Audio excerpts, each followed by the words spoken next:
ভারপ্রাপ্ত দায়িত্বটা ভালোভাবেই পালন করেছিলেন নাজমুল হোসেন শান্ত। নিউজিল্যান্ডের মাটিতে স্বাগতিকদের বিপক্ষে প্রথম জয়, ঘরের মাঠে একই দলকে টেস্টে হারানো। সাকিবের উত্তরসূরি হিসেবে শান্তকে বেছে নিতে খুব একটা ভাবতে হয়নি নীতি নির্ধারকদের।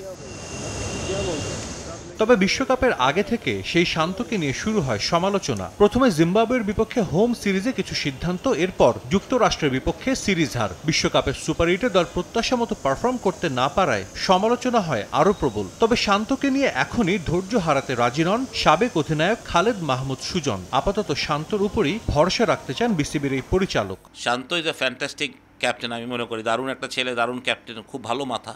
আর আমিও যতটুকু কাছ থেকে চিনি, দেখেন খারাপ করলে মানুষ খারাপ বলবেই। ওয়ার্ল্ড কাপ আমরা ভালো করিনি বা আমাদের এক্সপেকটেশন হয়নি, শান্তকে খারাপ বলছি, কিন্তু আপনি শান্তর মাঠের ডিসিশন দেখেন বা প্ল্যানিং দেখেন, ফিল্ডিং প্লেসিং দেখেন, ও কিন্তু চেষ্টা করে, চিন্তা করে। যে একটা ছেলে যখন চিন্তা করে বোঝা যায়। Let him give some time. আমরা যারা কাছ থেকে ওকে দেখি, মাঠে ওকে দেখি, আমি মনে করি ওর মধ্যে অ্যাবিলিটি আছে লিড করার। অনেক প্রেশার ছিল, ওয়ার্ল্ড কাপ সব কিছু মিলে ভালো খেলি নাই, ফার্স্ট ওয়ার্ল্ড কাপ। হ্যাঁ, তো এরকম ছিল। আমরা গিয়ে ইউএসএর সাথে ম্যাচ হেরেছি, আন্ডার প্রেশার হয়ে গেছে টিম, সব কিছু আপনাকে বিবেচনা করতে হবে। সুতরাং আমার মনে হয় আরেকটু সময় দিই।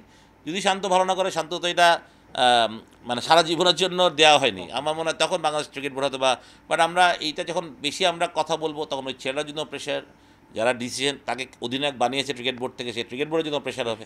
তো আমরা মনে একটা বছর শান্তকে পথটা চলতে দিই। শান্তকে নিয়ে সমালোচনা শুরুটা হয় মূলত ব্যাট হাতে পারফর্ম করতে না পারায়। টি-20 বিশ্বকাপে কিছু ম্যাচে রান পেলেও ইনিংস বড় করতে পারেননি। বেশ কিছু ম্যাচে শুরুতেই ফিরে যেতে হয়। রানে থাকা অধিনায়কের হঠাৎ কেন এই ছন্দপতন, এর কারণটা খুঁজে পেয়েছেন শান্তর দীর্ঘদিনের কোচ সুজন। রান করেন, এটা একটা প্রেশার হয়ে গেছিল ওর জন্যই।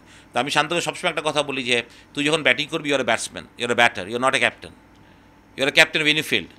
তখন তোমার ডিসিশন নিতে হবে কাকে বোলিং করো বা ফিল্ড প্লেসিং কী হবে। যখন ব্যাটিং করবে, your A batsman, your totally A batter. তোমাকে তখন নর্মাল যে 10টা ছেলে, 5টা ছেলে, 6টা টপ অর্ডার ব্যাটসম্যান ব্যাটিং করো, তুমিও সেই জিনিস। তোমার তখন ব্যাটসম্যান হিসেবে টিমের প্রতি রেসপন্সিবিলিটি থাকবে, ক্যাপ্টেন হিসেবে না শুধু। ক্যাপ্টেন রেসপন্সিবিলিটি তো আমরা, কারণ আমি যদি মাথায় নিই যে আমি কেউ অধিনায়ক, আমার বেশি ভালো খেলতে হবে, স্ট্রং, আমি নর্মাল যা ছিল আমার রেগুলার প্র্যাকটিস তাই করতে হবে। টি-20 বিশ্বকাপ এখন অতীত। সামনে টেস্ট চ্যাম্পিয়নশিপে পাকিস্তান, ভারত, দক্ষিণ আফ্রিকার বিপক্ষে খেলতে হবে বাংলাদেশকে। সমালোচনা বন্ধ করতে সেখানে রানে ফিরতেই হবে শান্তকে। সাজিদ মুস্তাহিদ, সময় সংবাদ, ঢাকা।